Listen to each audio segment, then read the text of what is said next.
Welcome, folks. I'm Steve Adubato. We're here at the Northward Center in Newark, New Jersey. We've just completed a very compelling, powerful, and frankly, very candid conversation about the future of urban education. And young lady you're about to see on camera, Michele Adubato, the Chief Executive Officer of the Northward Center, was not just a big part of that forum of 9 experts in urban education, but invited us here to the center, where our dad started this organization 45 years ago, an urban educator. Yes. Biggest takeaway for you from that discussion is?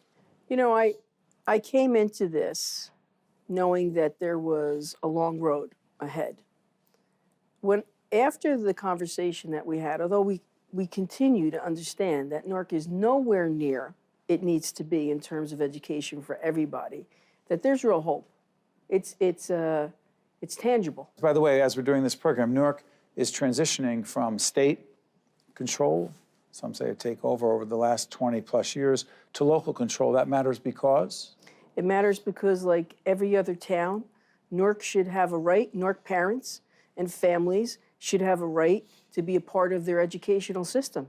It happens all across America. Why wouldn't it happen here? But I said in the forum that you're a former principal, but you also made it clear, once a principal, always a principal. But to those watching right now outside of urban areas, outside of Newark or Jersey City, Camden, Patterson, Plainfield, et cetera, New Brunswick, what would you say to those folks about who these young people are in the city of Newark and in urban schools across the state and nation? I'd say that these kids are eager, willing, and want to learn if they're given the right structure, the right format, the right school, the right culture of excellence. All of them will perform. They just don't have, not every student has that chance right now. Why do you think so many have so low expectations of children in schools in our cities? I don't know if everyone has low expectations. I didn't say everyone, but there are a significant number of people watching right now and across this nation who don't expect much. You do. Because I know them. I know these kids. I've been in Newark Public Schools, like I said, for over 25 years. I'm in the community all the time as the CEO of the Northward Center. And these kids, the preschools, over 700 preschoolers, ABBA preschoolers here, vibrant at the Northward Center. What do you see in them? I see hope. I see they're ready to go. They're ready to enter first grade. They're reading above grade level, their comprehension. And I also see energy. The pause that I have, because I'm not going to sit here and say that everything's rosy, because it absolutely isn't. The pause that I have is when they enter into first grade reading above average, will that continue? You know, why does it give you pause? Because not all schools are equal, unfortunately. And so when our kids do go into their respective schools, that, will there be, the opportunity to continue to grow?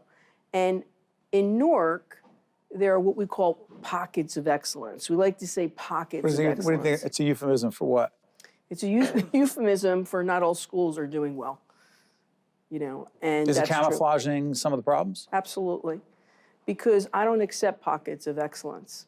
I accept that, I expect, and everyone in that room also, we expect that every child should be able to get a quality education. Absolutely. Yeah, by the way, what is the role of an organization like the Northward Center, been around for over 40 years, social service organization, if you will, in the future of public school children in the city of Newark? Why is a not-for-profit so committed to this initiative? This is the part of who we are as a community.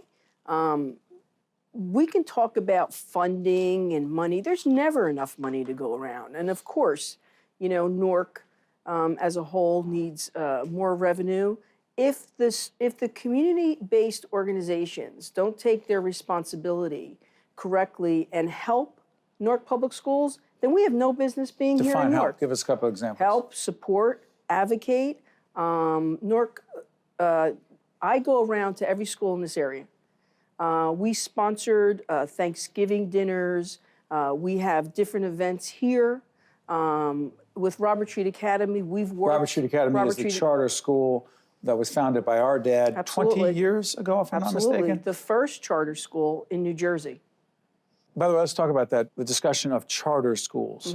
Charter schools are public charter schools, but the biggest difference would be from them and the traditional public schools. I would say the biggest difference is possibly in the diversity of the students. And one of the things, and what I was trying to express in that forum, is that we need to stop focusing on the what, like the public charter schools, the traditional public schools, the magnet schools, and we need to focus on what works and why it works. Can that really be working in traditional public schools? That's still out. What works? What works is quality education, performance-based evaluations, teachers that are evaluated based on performance, principals that are leaders, instructional leaders of schools, but also managers, and a leader and understand the culture. That's what works. Is that harder in your mind to achieve in a traditional public school versus a charter school? I want to say that with charter schools, if charter schools have taught us anything. Because not all charter schools have succeeded. Absolutely not. Some have failed, been put out of business, Right.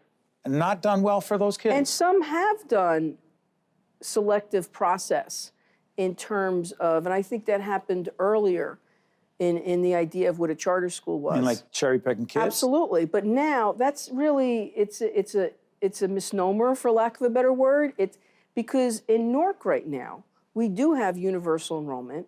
Explain what that means. Universal enrollment, for lack, is basically that everyone has to go through a process of a parent has the right to choose their school. And it may not be their neighborhood school. In fact, most parents don't choose their neighborhood schools. And overwhelmingly, parents are choosing either magnet schools or charter schools or public charter schools. And I am not here in any way to say that traditional Newark public schools are absolutely having more challenges because we become more of the comprehensive schools. And that's really what Newark is, Newark Public Schools. That's what I'm used to. You take everyone where they're at, and you teach where they're at. And we have to look at— Not easy. It's not easy, but Charter it's schools by themselves not the answer, are they? Absolutely not. But charter schools, again, have shown us that now there's close to, I think, 30% of children in Newark attend public charter schools. And many of them are excelling. So again, it's taught us something It's along part with, of the solution. along with our magnet schools. That Magnet schools are schools that children go to that focus on a particular area of concentration, if I'm not mistaken. And what it's proven is that children can perform better, that do go off to college and can be prepared. You're And you're optimistic, aren't you? I am, but I want to take a pause, and I want us to remember how we got here. Excessive spending, teachers and schools that did not live up to children's expectations. We need to live up to the child and the family's expectations. Real quick before I let you go, local control will also mean Newark will pick its next superintendent. Absolutely. That matters because? It matters because this superintendent is key to the success of the continuing success of what's happening right now in Newark Public Schools. We are succeeding marginally, we're working, but it's going up. And that person has to understand that and has to be part of this culture, this school system, and that person's going to get a lot farther. We don't need to start again. We can't start again. National search? I don't think so. I think we've got plenty of talent right here in Newark Public Schools. Michele Adubato, thank you not just for this interview, for that forum, but for being part of the solution. I can say that with all objectivity. Thank you, Michele. Thank you. One-on-One with Steve Adubato has been a production of the Caucus Educational Corporation, celebrating over 25 years of broadcast excellence. Funding for this edition of One-on-One with Steve Adubato has been provided by New Jersey Resources, Berkeley College, United Airlines, Hackensack Meridian Health, the Fidelco Group, the Turrell Fund, supporting Right from the Start NJ, and by NJM Insurance Group. Transportation provided by Airbrook Limousine, serving the metropolitan New York, New Jersey area. One-on-One with Steve Adubato has been produced in partnership with TriStar Studios.